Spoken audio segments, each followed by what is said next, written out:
wisdom from the fools. Kining kaalam ba nga gikan o makatunan nato gikan aning mga buang-buang. In Psalms 53, 1-6, so sundan lang ko nyo basa ang pulong silis na gingon. The fool has said in his heart, there is no God. We are corrupt and have committed abominable injustice. There is no one who does good. God has looked down from heaven upon the sons of men to see if there is any who understand, who seeks after God. Every one of them has turned aside. Together they are become corrupt. There is no one who does good, not even one. Have the workers of wickedness no knowledge, who eat up my people as though they ate bread and have not called upon God? There they were in great fear, where no fear had been. For God scattered the bones of him who encamped against you. You put them to shame, because God has rejected them.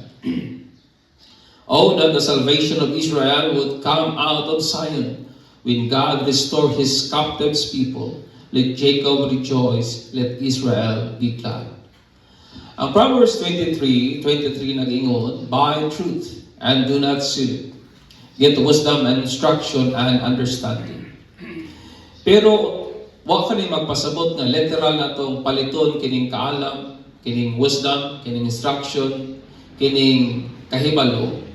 Tungod kay di man gid nato ni mapalit, tungod kay ingon ang Bible in Proverbs 3:15 nga siya mas bililhon pa kaysa bililhon nga bahandi. She is more precious than jewels, and nothing you desire can compare with her. So unsa man nato pagbalit ang usang butang nga mas bililhon pa kaysa bahandi? Unsa man nato pagpalit ang usang butang that is far more valuable o mas bililhon pa kaysa sapi mga igsoon? Pinagi sa paghatag sa atong tanan in order nga ma-acquire og bangkon lamang nato kini. Kana bitaw ihatag nimo ang tanan, giving whatever it costs just to gain it, my friend. Ang kaalam can be learned from everywhere and anything if we pay attention sa iyang tingog. Bisag asa po nita makakaton og kinaadman mga igsoon. Proverbs 1:20-21 nagingon, wisdom shout out in the street. She left her voice in the square. At the head of a noisy street she cries out. At the entrance of the gates of the city she uttered her voice. Na kung ato lang yung patalingugan sa gasa, makakatuntag kaalam. Ang ato galing Ginoo naghatag o nag-infuse gali og wisdom ngadto maski gali sa gagmayng mga mananap. Nga kung atong i-observe carefully, magatudlo nato og mga mapuslanong pagtulunan sa kinabuhi mga igsoon. Sama sa alamigas na nagatudlo nato og kaalam nga magtigom panahon sa kadagaya. Mao ni ginahimo sa mga amigas. During sa summertime, they gather up food. Sama sa hyrax o honey badger, na do gamay kaya sila, do they have little power. Pero sa pikas kabahin, nagahimo silang balay sa mga liki, sa mga kabukiran o liki sa mga dagkong bato, mga igsoon. Sama sa lakas, nga wala to sila hari, but the advance in ranks. Wala sila hari, pero di sila gaaway-away. Wala sila king, pero nagkahiusa sila. Sama sa butiki, do madakpan lamang nimo sa kamot, pero makaplagan nimo maski sa dapit sa hari o sa palasyo mga igsoon. Magakaplag usab kita kaalam diha sa kinayahan nga si David nagingon nga ang tabang sa Ginoo sama sa kasigurado sa pagsubang sa adlaw. Amen. Nga ang help sa Dios, it comes as certain and as sure as the rising of the sun. O wa gi panahon ani kinabuhi nga ang adlaw wala ni subang mga igsoon. Si Jesus usab naghimo o nagamit og analogy kabahin sa kahoy pigera sa iyahang pagpangsalingsing mga igsoon nga sinyalis siya sa nagkaduol na o taliabot na o summer na mga igsoon nga iyahang i-connect sa iyapod nga naghaduol na pod nga pagbalik. Makakatan usab kita og mga practical nga wisdom gikan sa mga mangyalamon nga tao upon observing kung diyon sa nila pag-manage ang ilang time. Amen. Kung imong panigan ng mga tao, mga wise, how to manage your time, you will learn something. Niining mga tao mangyalamon how to set their priorities, diyon sa nila paghanay, pagplastar ang ilang mga prioridad, makakaton ka. Diyon sa nila pag-set ang ilang mindset, diyon sa nila pag-tune ang ilang attitude, you will learn something from them. Amen. Makakaton tagi ka nila. Makakaton usab bitaw kaalam from people who manage kato mga taong diyon sa nila pag-manage ang ilang struggles, diyon sa nila pag-atubang ang ilang kahadlok, diyon sa nila pag-overcome ang ilang frustration, ang ilang disappointments, etc. mga igsoon, we can learn from them. Atong elementary pa ko mga igsoon, usa sa mga istorya nga ako kasagaran nagakadungog to teach moral lessons. Ang istorya sa the moth and the flame. I believe familiar na yun mo ani. Katubitang gamay nga alibangbang o ang katong siga sa kaning kuan, siga sa kandila. Nga ang usang tiguwang ng moth, iyahang gibadlo o iyahang giwar ng batanon o wapay kasinatian ng moth, nga dili lagi siya magpadol sa kalayo. Pero kining usa ka batanon nga libangbang, libangbang nga gagmay, iyang gidisregard o wala niya taging bili ang panambagon sa may sinati o may kasinatian ng alibangbang, o ang nahitabo iyang yung gibayaran ng consequences, which ang iyang mga pako igsoon nasulog kay nagpadoon man lagi siya sa kalayo. Sa kinabuhi, my friend, I believe we don't need to touch the fire to know it burns. Amen. Di naman siguro na magkinahanglang hikapon ang kalayo, aron mo ingong kaoy makapasok man dahil eh. Di man siguro na mo kinahanglang hikapon ang baga for you to know that it burns, my friend. Sa kinabuhi, mao man sa gihapon.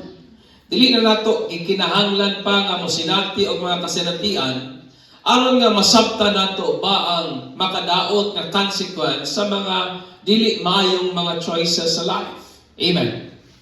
Dili na nato kinahanglan pang musinati o sination pa ang mga makadaot o detrimental nga consequences sa mga sayop o mga poor nga mga choices sa life. Because being wise is being able to learn from the mistakes of others. Kana bitang tao mangyalamon kanang nagakat-on ka ba sa mga sipyat mistakes sa man. Dili na nato kinahanglan pa nga mag-adik-adik for us to know nga makadaot diraning siya po. Amen. Napaba mo diha? You don't need to engulf yourself sa shabu, imong i-indulge ang imong kaugalingon sa drug addiction for you to understand nga di gyud maayoning magsyabu ba? Kay daghang mga tawo nagsyabu nangadaot ang utok. Nangadaot ang kinabuhi, dili pa ba enough ang ilang kinabuhi for us to learn from that? Amen. Dili na kinahanglan nga mangawat ta, dili na kinahanglan nga musinati tag pangawat o pangbinuang ang masabta nato nga di ay na maayo. Tungod kay kadtong nagabuhat niya na destroy their reputation, mga igsoon. Psalms 53, isulat ka na during sa period of national apostasy. In short, halos tanang mga tao sa Israel, nibiya gyud sa Dios, nitalikod gyud sila sa Ginoo, wa na nila tagag pagtagad ang mga kasuguan ngayon sa Dios. Ingon man ang mga leaders, mga tao, 100% ingon na nato, they turn their back 100% gikan sa Dios. Ang Psalms 53, usa ka nakamaskel, nga iyang pasabot, it means to be meditative and to impart wisdom. Imong pamalandungan, kaya ang intention to impart, maghatag sa kinaatman. So, kini nga Psalms was meant to impart wisdom from observing the experience of the fools. Kini nga salmo, nagahatag sa kaalam, pinagi sa pag-obserba sa mga buang-buang. Amen. O ang word nga fool sa kaning Hebrew, nasa'y different, nasa'y managlahi nga pulong. Pero ang Psalms 53, ang word nga gigamit diya ang pulong nga nabal. Pero ang word nga nabal, it doesn't mean stupid, lack of common sense or dumb. Dili nabot ipasabot ana. Ang word nga nabal, it doesn't mean stupid. Dili na katong bitang mga taong mokilaw o mukaog baga. Dili na to mga taong matubang og truck, no? Mga taong stupid, mga dumb, mga taong wala common sense. No, it's not. But a person who did not acknowledge God's existence intellectually and practically or both. So mo nito mga taong wa nila giila ang Dios. Wa nila giila nga Dios sa ilang hunahuna o sa ilahang kinabuhi. An ancient word sa karaan nga panahon, it describes a person who openly deny the existence of God and live as if though God does not matter. Mao ni ang mga fool. Mga tao sa ilahang kinabuhi, murag wa bay labot ang Dios. Sa ilahang pagkinabuhi daw, wa bay Ginoo, o ilahagid pong ginadeny ang existence sa Dios mga igsoon. There is only one God, nga mao lamang yun ang Dios sa Bible. Amen. Nga mao ang creator sa tanang butang. Anyone who does not believe and submit to the ways of Elohim is considered fool. Who says in their heart, there is no God. And anyone who disregards the laws of God is also considered fools, even though they are intellectually capable, my friend. So in short, kung ang tao ang ginagtuo sa Ginoo sa Biblia, he is considered fool. Bisan pag Hindu siya, bisan pag Muslim siya, bisan pag unsang iyang ginatuhan kung dili ang Dios sa Bible, then the Bible said, kanang tao is fool. Amen. Hallelujah.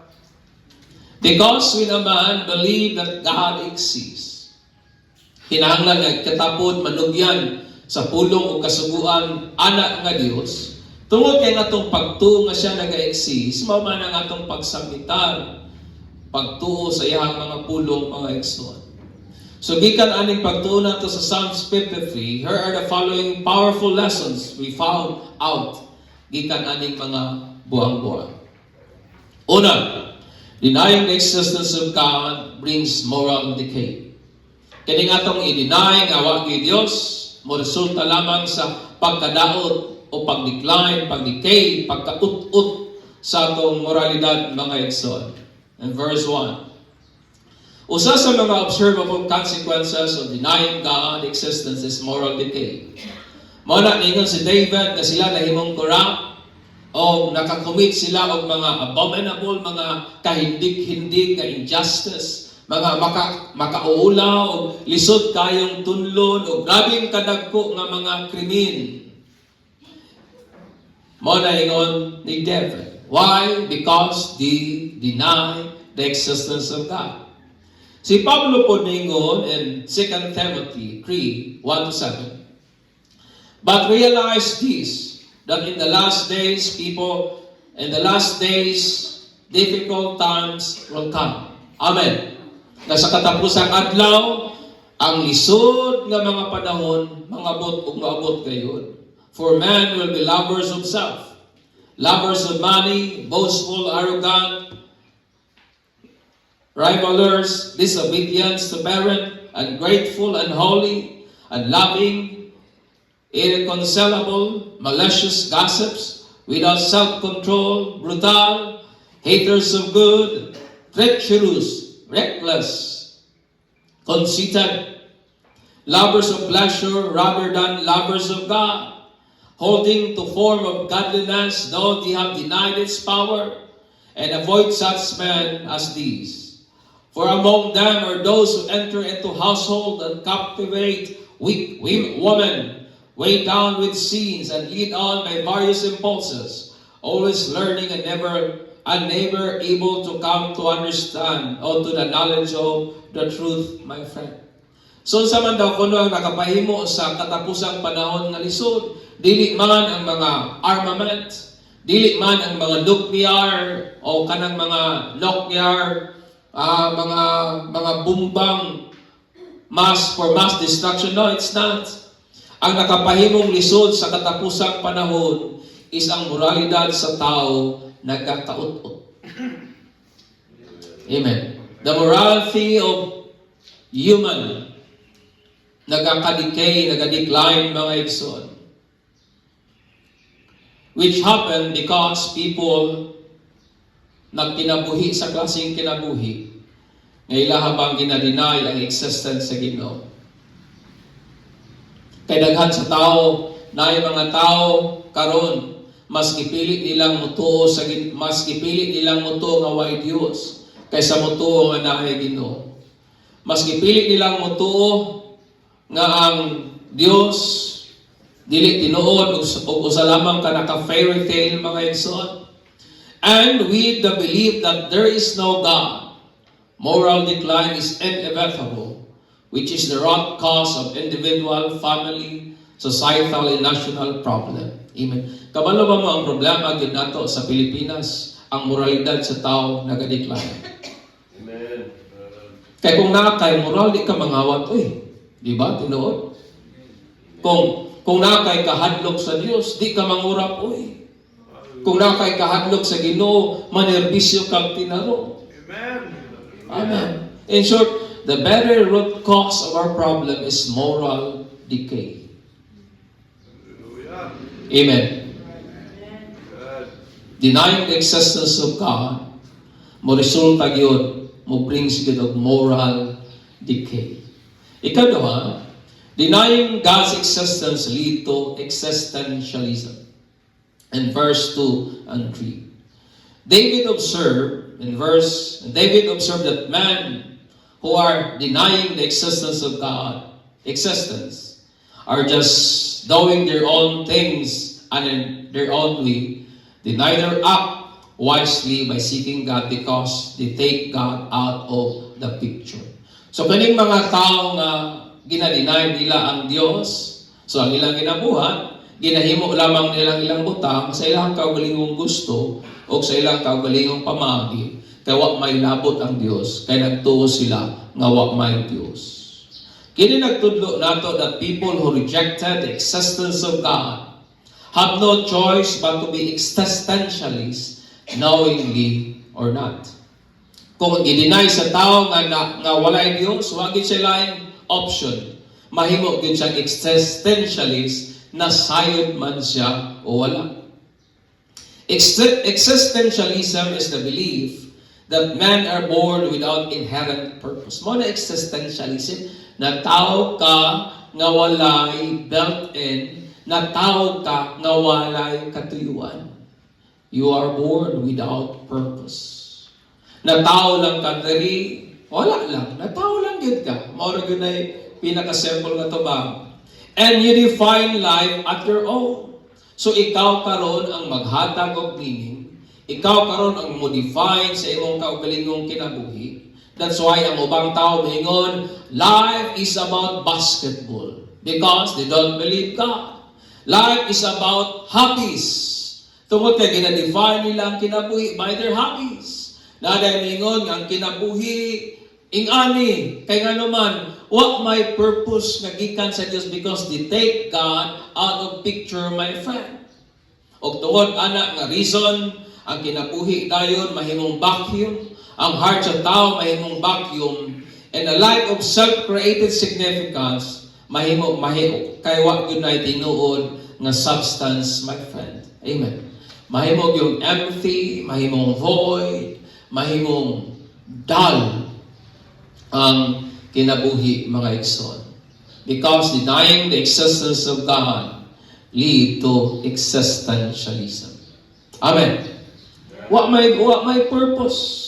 Kay kita nga nagtuo nga dahil Dios nagtutang ang life na inherent purpose. Nga ang Ginoo gi-create niya for His glory. Pero kung existentialist ka, di makamutuo ni ana. So ang imong himuon, ikaw karon ang mo-define, mohatag og kahulugan sa imong kinabuhi.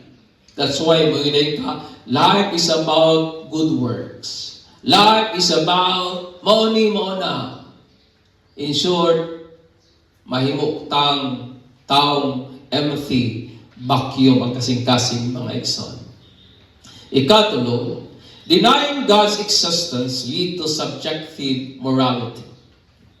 In verse 4, those who deny the existence of God did not believe the things to be right or wrong. According to, ay ilaha lamang gituuhan, they didn't believe things to be right or wrong according to their own feelings, opinion, and perspective. Mo niyang mahitabo. Kung wa bitaw ta nagtuo Ginoo, mahimong ang basihanan nato sa sakto o mahimong basihanan nato sa sayop, magdepende lang sa atong pagbati, magdepende lang sa atong opinion, magdepende lang sa atong panlantaw. Without God, morality doesn't matter. Amen. Tanaw ninyo ng mga taong gasakon sa pride karon nga panahon. Most they don't believe God. Kung naman sila Diyos nga gituhan, it is not the God of the Bible. Kabantay ba mo?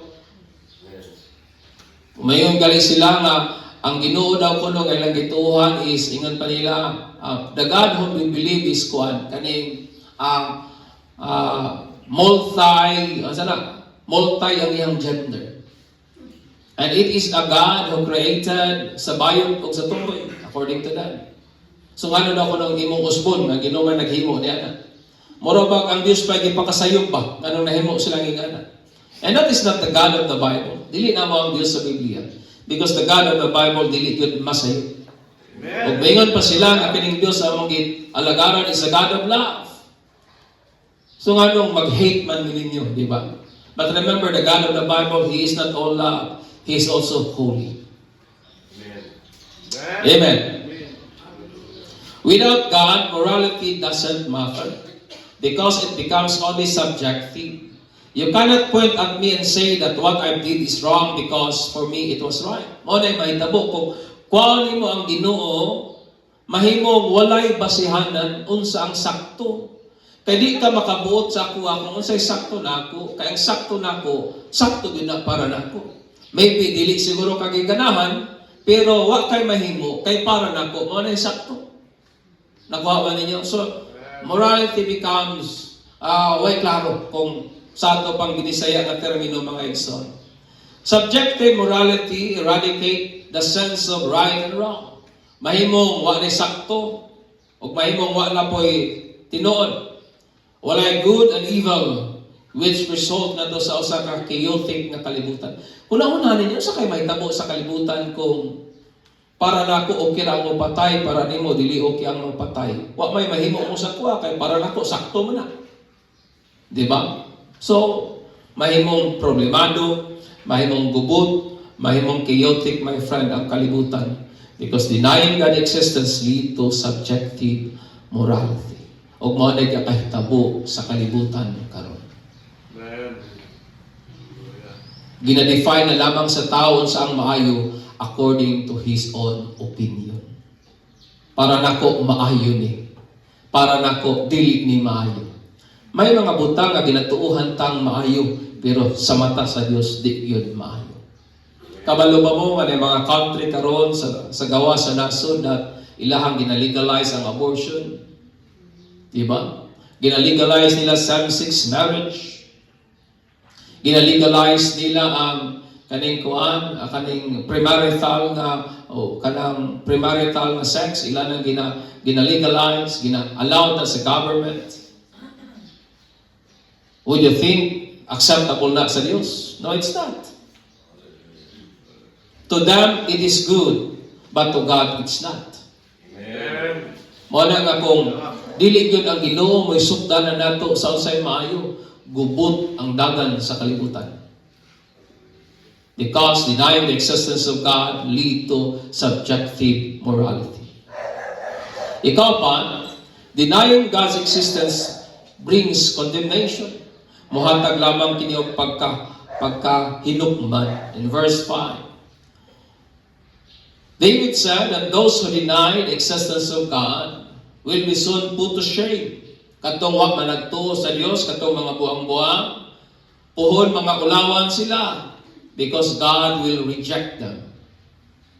Condemnation is a condition which a person is being under the judgment of God, that when he dies, he will suffer the wrath of God, which is the eternal lake of fire. Amen. Ang pagkahinukman, karang nilalong ka ba sa kapungot sa Dios nga, inig mamatay ta nga way Jesus ang atong kasing-kasing. Sinatiyo na ito ang kasuko sa Dios, mautong kaning kalayo, katong ikaduhang kamatayon, na mo ang eternal lake of fire. Ikalima o katapusan, denying the existence of God doesn't make God don't exist. Amen. Amen. And verse 6, bisan pa kung saan mo deny nga way Dios, wa ka na maghimo nga wa gyud Ginoo. Dili tanang butang nga gina-imbue, dili tanang butang nga gina-inculcate, ginatudlo sa tuang kultura are true and right. Amen. Dili tanang butang nga ginatuuhan sa tuang kultura sakto o tinuod. Example, Santa Claus is not real. Amen. Amen. Mga Kristohanon, si Santa Claus dili yun na tinuod. Amen. Fairies are not real. Dili gyud tinuod ang mga fairies o mga gagmay mga tao nga manglupad. Palihi is not real. Though how much faith atong ibutang kang Santa Claus, di gyud siya maabot o di gyud siya moadto sa tuang balay during Christmas Eve aron hatagan og gasa kadtong mga maayong bata. Even how much faith imong ibutang, magpasting man ka, unsa pa may imong himuon para pagpakita sa kasinsiro nimo sa imong pagtuo that Santa Claus is true. Bisan pa kung sa pagtuo imong ibutang, di gyud na maghimong si Santa Claus tinuod. Amen. Do how much faith you place on saying buwa-buwa to make the earth shake. Di ko na makapaundang sa linog igsoon. Hallelujah. Di ba tinuod? Amen. Bisan pa kung saan mo syagit, it will never stop the earth from quaking. Di ko na makapaundang sa yuta pagkurog mga igsoon. It does nothing. Amen. Amen. Bisan pa kung saan mga palihi nga tong buhaton, it does nothing. Why? Tungod kay di man na tinuod. Tungod kay faith does not make false belief nga mahimong tinuod. Kanang imong pagtuwa man na naghimong sakto sa sayop nga gituuhan nga mahimong tinuod mga igsoon. Sa pikas nga bahin, many people of different ages don't believe in God. Daghang mga tao managlahing rasa, managlahing kultura, managlahing panginaron, wa gyud magatuo nganha sa Dios.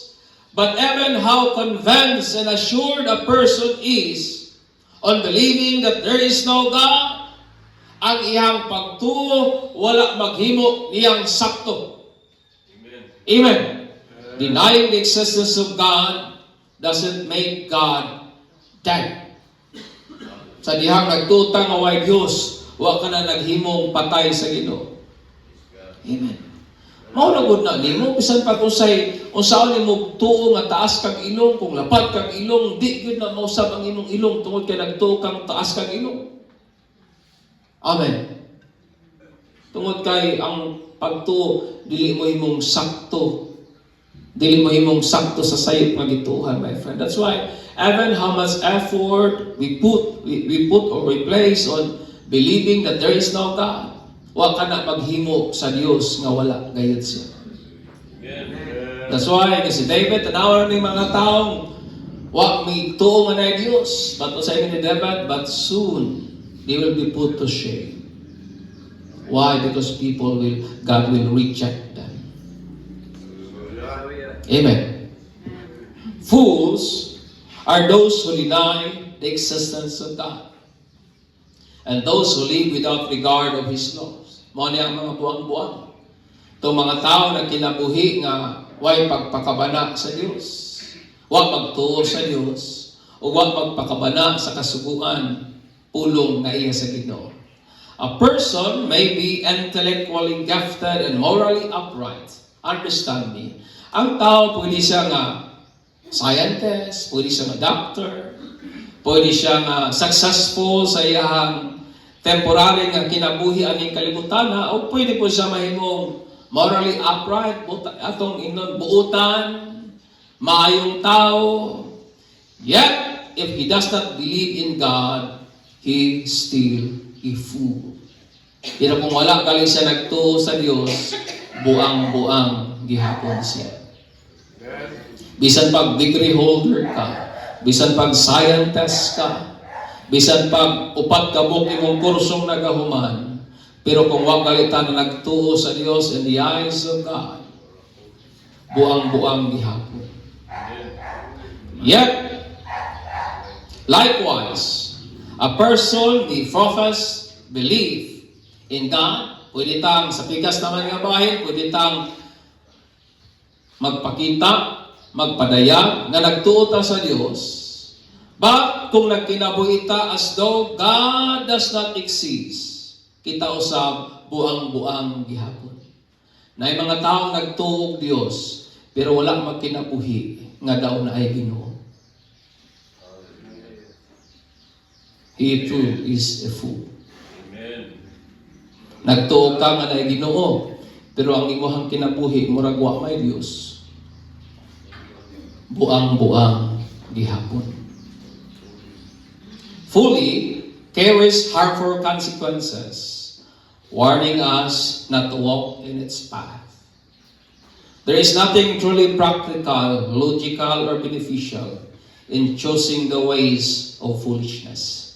Wa gibutang makaayo, wa gibutang mapuslanon, o wala gibutang nga ingna na nato kanang balansyon yung mga mura og sound sa imong mind sa pagpili sa gawi sa mga buang-buang. There is nothing logical in denying the existence of God. There is nothing logical or there's nothing practical in denying the existence of God. There is nothing practical and logical in disobeying God. Amen. Therefore, let us live in the purpose of glorifying God by obeying His laws. For it is through it we can be truly wise. Truly be wise. Amen. Huwag ilaing pamaagi nga mahimutang manggialamon aning kinabuhiya. Puy-an nato ang katuyuan sa Ginoo. Agi mga igsuon sa pagtipig sa iyang mga pulong. Kaysa maong pagiha, ikaw ako mo'y mahimo iyong tiunay nga manggialamon. Amen. Hallelujah. Hallelujah. Remember, brethren, being full doesn't mean nga dili lang ginaingon nga wa ka nagtuo nga na Dios. But sa understanding sa mga Hebrew people, being foolish is you live a life as though way labot ang Dios sa imong kinabuhi. Mao na yung mga fools sa Bible. Manidog ta, and let us give glory to Jesus, the Son of the living God.